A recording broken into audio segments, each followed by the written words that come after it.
Breaking news Allagadda MLA Akhilapriya సంచలన వ్యాఖ్యలు చేశారు. అధికారంలోకి వస్తే తోలు తీస్తానని ముందే చెప్పా అంటూ అఖిలప్రియ అంటున్నారు. ఇప్పుడు ఎందుకు తీయను అని అఖిలప్రియ అంటున్నారు.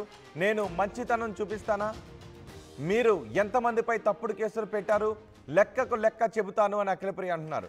నాకు కూడా రెడ్ బుక్ ఉంది అని అఖిలప్రియ అన్నారు. అందులో 100 మంది పేర్లు ఉన్నాయి. నా వల్ల 100 మంది ఇబ్బందులు పడబోతున్నారు, ఎవరిని వదిలిపెట్టను, లీగల్గా కేసులు పెట్టిస్తా అంటూ అఖిలప్రియ సంచలన వ్యాఖ్యలు చేశారు.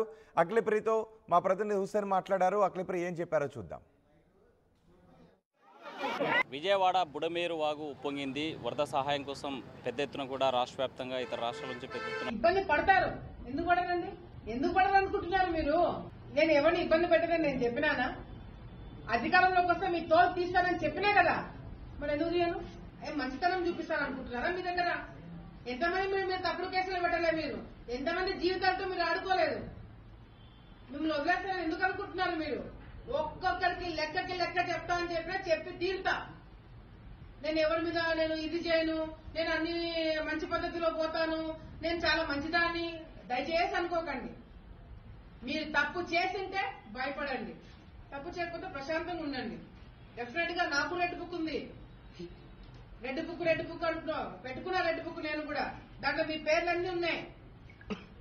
నా వల్ల నేను ఓపెన్ గా ప్రెస్ ముందర చెప్తున్నా, నా వల్ల 100 మంది లిస్టు రాసి పెట్టుకున్నారు. ఇంకా 2-3 పాపమని తీసేస్తున్నాను కానీ 100 మంది నా వల్ల ఇబ్బంది పడబోతున్నారు. ఓపెన్ గా చెప్తున్నాను. 100 మంది లిస్టు నా దగ్గర ఉంది. ఆ 100 మందిని ఇబ్బంది పెట్టబోతున్నాను. అంటే ఇబ్బంది పెట్టబోతున్నాను అంటే కట్ట తీసుకొని కొడతానో చంపుతానో అట్లా ఇబ్బంది కాదు, అట్లా భయపడకండి. లీగల్ గా మళ్ళీ చెప్తున్నా, లీగల్ గా మీ మీద యాక్షన్ తీసుకుంటాం. మీరు చేసిన అరాచకాలు బయట పెట్టి ఆధారాలు నిరూపించి మరి మీ మీద కేసులు పెట్టిస్తాను. మిమ్మల్ని వదిలిపెట్టము. ఎందుకంటే ఆలగడ్డ రాజకీయాలు నాశనం లేపింది మీరు కాబట్టి మీకు శిక్ష పడబోతుంది. మీరు జాగ్రత్తగా ఉండండి అని నేనే. విజయవాడ బుడమేరు వాగు ఉప్పొంగింది. వరద సహాయం కోసం పెద్ద ఎత్తున కూడా రాష్ట్ర వ్యాప్తంగా ఇతర రాష్ట్రాల నుంచి పెద్ద ఎత్తున స్వచ్ఛంద సంస్థలతో పాటు ప్రజాప్రతినిధులు స్వయంగా ఈ ప్రాంతాలకు వచ్చి వరద సహాయం అందిస్తున్నారు. ఈరోజు నిత్యావసర సరుకుల పంపిణీ కోసం ఆలగడ్డ ఎమ్మెల్యే భూమా అఖిలప్రియ పంపిణీ కార్యక్రమంలో పాల్గొనడం మనతో మాట్లాడడానికి. మేడం చెప్పండి, ఈరోజు వరద సహాయం ఏమేమి చేశారు, ఏ ప్రాంతాలు?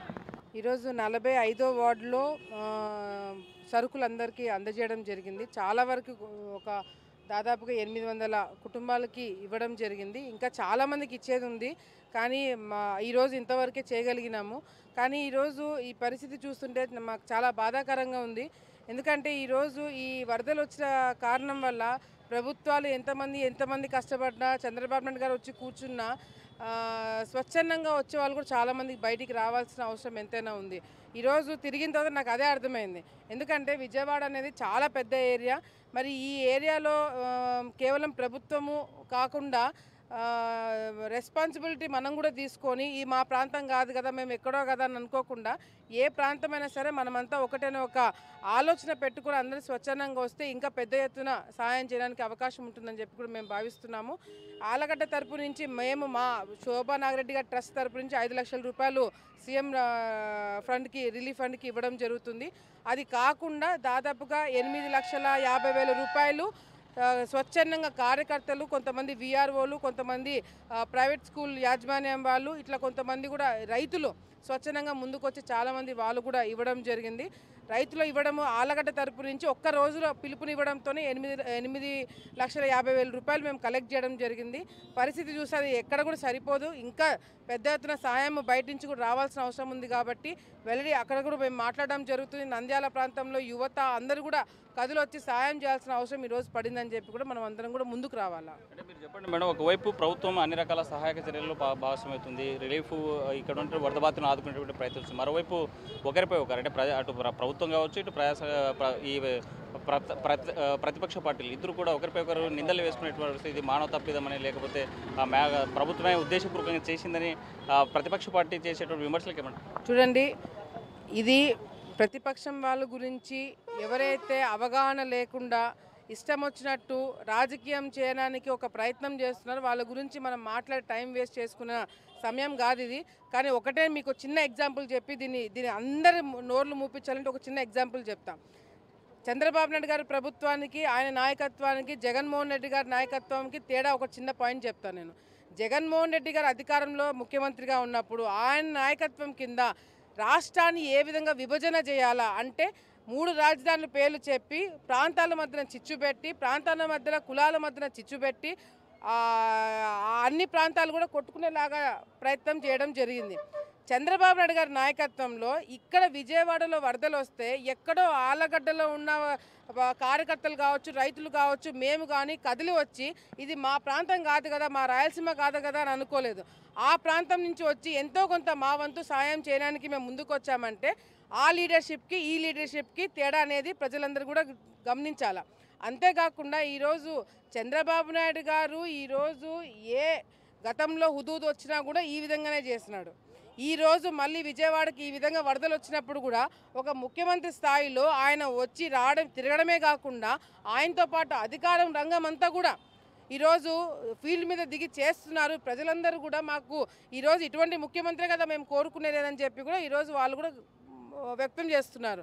సో మేము ఈరోజు వైసీపీ నాయకులు వాళ్ళు టైంపాస్కి వాళ్ళు దిగి సాయం చేయరంట, కానీ విమర్శలు చేస్తారంట.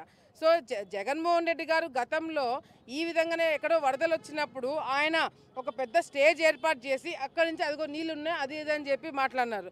ఈరోజు ప్రతిపక్షంలోకి రాగానే నీళ్ళలోకి దిగి మాట్లాడుతున్నారు. ఇదే పని నువ్వు అధికారంలో ఉన్నప్పుడు, నువ్వు ముఖ్యమంత్రిగా ఉన్నప్పుడు నీళ్ళలో దిగింటే అంతో కొంత కొన్ని సీట్లు పెరిగేవి. ఆ రోజు నువ్వు నీళ్ళలో దిగలేదు, ఆ రోజు నువ్వు ప్రజలకు అందుబాటులో లేవు, ఆ రోజు ప్రజలను నువ్వు కాపాడుకోలేకపోయినా, ఆ రోజు ప్రజలు ఇబ్బందులు పడుతుంటే అయ్యో పాపం అనుకునే దానికి కూడా నీకు టైం లేదు. కానీ ఈరోజు నువ్వు విమర్శ చేస్తున్నావంటే ఇది రాజకీయం చేయడానికి కేవలం వైసీపీ నాయకులు చేసే కుట్రలే తప్ప ఇంకొకటి లేదు. ఈరోజు శవ రాజకీయాలు చేస్తున్నారు, వరద రాజకీయాలు చేస్తున్నారు. ఈరోజు ఏది పడితే ఒక చిన్న సమస్య వస్తే దాన్ని ఎట్లా అడ్డుకోవాలా, దాన్ని ఏ విధంగా మనము సహాయం చేయాలా, లేకపోతే ప్రభుత్వానికి ఏ విధంగా అందుబాటులో ఉండి వాళ్ళకి ఏదైనా సలహాలు చెప్పాలన్న ఆలోచన లేదు. ఈరోజు ఎప్పుడెప్పుడు బురద జల్లాలా, ఎప్పుడెప్పుడు చంద్రబాబు నాయుడు తిట్టాలా, ఎక్కడో ఎవరినో చంపితే అక్కడికి పోయి కూర్చొని సచివాలయం గురించి మాట్లాడతాడు, ఆడికి పోయి కూర్చొని వాలంటీర్ల గురించి మాట్లాడతారు. రోజా గారు ఆమె అసలు ఇంకా ఆమె నోరు వారేసుకుంటుందంటే ప్రజలు కూడా ఈరోజు ఆమెను చూసి అసహించుకుంటున్నారు. ఒక మహిళగా ఆమెను అసహించుకుంటున్నారు. మాకు కూడా బాధాకరంగానే ఉంది. కానీ ఆమె ఇష్టం వచ్చినట్టు ఈరోజు జరుగుతున్నది ఏంటంటే ఎక్కడో ఆమె మంచిగా నీట్గా రెడీ అయ్యి దేవాలయకి వెళ్ళి పూజలు చేసుకొని బయటకు వచ్చి విమర్శలు చేయడం చాలా ఈజీ. దిగమని చెప్పండి, విజయవాడకి రమ్మని చెప్పండి, నీళ్ళల్లో దిగమని చెప్పండి. పాములు పురుగులు తిరుగుతున్నాయి, చిన్నపిల్లలు తిరుగుతున్నారు, అక్కడికి వచ్చి నిల్చొని మాట్లాడమని చెప్పండి. దీనికి వాళ్ళకి ఓపిక లేదు. కానీ చంద్రబాబు నాయుడు గారు పనిచేస్తుంటే, తెలుగుదేశం పార్టీ నాయకులు పనిచేస్తుంటే వాళ్ళ మీద విమర్శలు చేయడానికి మాత్రం వైసీపీ నాయకులకి టైం ఉంది. అంటే డిప్యూటీ సీఎం పవన్ కళ్యాణ్ ఎక్కడ కూడా భాగస్వామ్యం కావడం లేదు, మరి ఎన్డీఏ ప్రభుత్వంలో ఉన్నటువంటి అతను బాధ్యతగా పనిచేయడం లేదని విమర్శలు మీ సమాధానం? సిగ్గుచేటండి. ఎవడైతే ఆ మాట అన్నాడో వాళ్ళని బయటికి లాగి చీర్చిదనాల. ఏమంతా ఇంగిత జ్ఞానం ఉందా? పవన్ కళ్యాణ్ గారు ఇప్పుడు చంద్రబాబు నాయుడు గారు వస్తేనే అందరూ గుంపు కూడుతున్నారు, ఇది చేస్తున్నారు. అదే పవన్ కళ్యాణ్ గారు బయటకు వస్తే ఆయన ఫ్యాన్స్ కావచ్చు, మెగాస్టార్ ఫ్యాన్స్ కావచ్చు, మిగతా ఫ్యాన్స్ కావచ్చు, అందరూ వచ్చి గుమ్ముగుడితే ఆడ ఆయనకి ఇబ్బందే కాదు, ఆ చుట్టుపక్కల వాళ్ళు కూడా ఎవరికి న్యాయం చేస్తున్నాము, ఏం పని చేస్తున్నాము అనేది అర్థం కాకుండా చాలా కియాస్ క్రియేట్ అవుతుంది. అది దృష్టిలో పెట్టుకొని పవన్ కళ్యాణ్ గారు బయటికి రాలేదే తప్ప ఇంకో విషయం కాదు. దీన్ని కూడా రాజకీయం చేస్తున్నారంటే పవన్ కళ్యాణ్ గారు వస్తారు, అందరూ గుమ్ము కుడతారు, అక్కడ ఏదైనా చిన్న పొరపాటు ఏదైనా జరిగిందనుకోండి, అప్పుడు ఎవరండి బ్లేమ్ చేస్తుంది? మళ్ళీ పవన్ కళ్యాణ్ గారినే బ్లేమ్ చేస్తారు, మళ్ళీ ఎన్డీఏ ప్రభుత్వాన్ని బ్లేమ్ చేస్తారు, మళ్ళీ చంద్రబాబు నాయుడు గారినే బ్లేమ్ చేస్తారు. వద్దు, మన వల్ల ఇంకొకరు ఇబ్బంది పడకూడదు, సహాయం అందాలా. ఆయన వస్తేనే సహాయం అందాలని కాదు కదా, సహాయం అందాలా. ఆయన ఆఫీస్లో కూర్చొని చేస్తేనేమి, లోపల కూర్చొని చేస్తే ఏమి. సో అది దృష్టిలో పెట్టుకుని ఇది రాజకీయం చేస్తున్నారే తప్ప పవన్ కళ్యాణ్ గారు లోపల కూర్చొని ఆయన చేయాల్సింది చేస్తున్నారు. ఆయన తరపు నుంచి జనసేన పార్టీ నాయకులు కావచ్చు, లేకపోతే కార్యకర్తలు కావచ్చు, వాళ్ళు కష్టపడుతున్నారు, మేము కష్టపడుతున్నాం, బీజేపీ వాళ్ళు కష్టపడుతున్నారు. వైసీపీ నాయకులు ఏం చేస్తున్నారు? ఇళ్ళల్లో కూర్చొని మేము ఇచ్చేవన్నీ తీసుకొని తింటున్నారే తప్ప వాళ్ళు బయటకు వచ్చి పని చేస్తున్నారా? విమర్శలు చేస్తున్నారే తప్ప వాళ్ళు వచ్చి ఏమైనా పని చేయగలుగుతున్నారా? ఏమీ లేదు. సో పని చేయని వాళ్ళకి విమర్శ చేసే అధికారం లేదు, హక్కు లేదు. వాళ్ళు పబ్లిసిటీ కోసం పనిచేస్తున్నారు, మేము పబ్లిక్ కోసం పనిచేస్తున్నాం. అది వాళ్ళకి మాకు తేడా. ఫైనల్గా మీ విమర్శలకు కానీ లేకపోతే ఈ వరద బాధితులకు ఏం చెప్పదు? వరద బాధితులకి మేము ఒకటే తెలియజేసుకుంటున్నాము. ఇక్కడే కాదు, ఈ రాష్ట్రంలో ఎప్పుడు ఏ ఇబ్బంది వచ్చినా తెలుగుదేశం పార్టీ నాయకులు ఆ ప్రాంతం ఈ ప్రాంతం అనకుండా ప్రతి ఒక్కరు కూడా బయటకు వచ్చి మా వంతు మేము సహాయం చేస్తాము. చంద్రబాబు నాయుడు గారు ముఖ్యమంత్రిగా ఉన్నారు, లోకేష్ అన్న గారు ఉన్నారు, పవన్ కళ్యాణ్ గారు ఉన్నారు, ఎన్డీఏ ప్రభుత్వం ఉంది. ప్రతి ఒక్క సహాయం మీకు అందజేస్తాము. మీరు దయచేసి ఇబ్బంది పడకండి, భయపడకండి. మీకు టోల్ ఫ్రీ నంబర్లు కూడా ఇచ్చారు. ఆ నంబర్లకు ఫోన్ చేసి మీరు ఏదైనా ఇబ్బంది ఉంటే చెప్పండి. అందరూ కూడా అధికారులు వచ్చి వెంటనే స్పందిస్తారు. లేని పక్షంగా తెలుగుదేశం పార్టీ నాయకులు కూడా తిరుగుతున్నారు కాబట్టి వాళ్ళు కంప్లైంట్ చేస్తే తప్పకుండా సహాయం అందుతుందని చెప్పి కూడా వాళ్ళందరూ కూడా ధైర్యం చెప్తున్నాము. ప్రధానంగా ప్రతిపక్ష పార్టీలు విమర్శించడం కాదు, పబ్లిక్లో పని చేయాలి, పబ్లిక్కి సేవ చేయాలి. కేవలం విమర్శలకు మాత్రం చేస్తూ ఉంటే ఎవరు పబ్లిక్ సహించేటువంటి పరిస్థితి లేదని చెప్పేటువంటి పరిస్థితి. వీడియో జర్నలిస్ట్ విజయ్తో హుసేన్, RTV, విజయవాడ నుండి.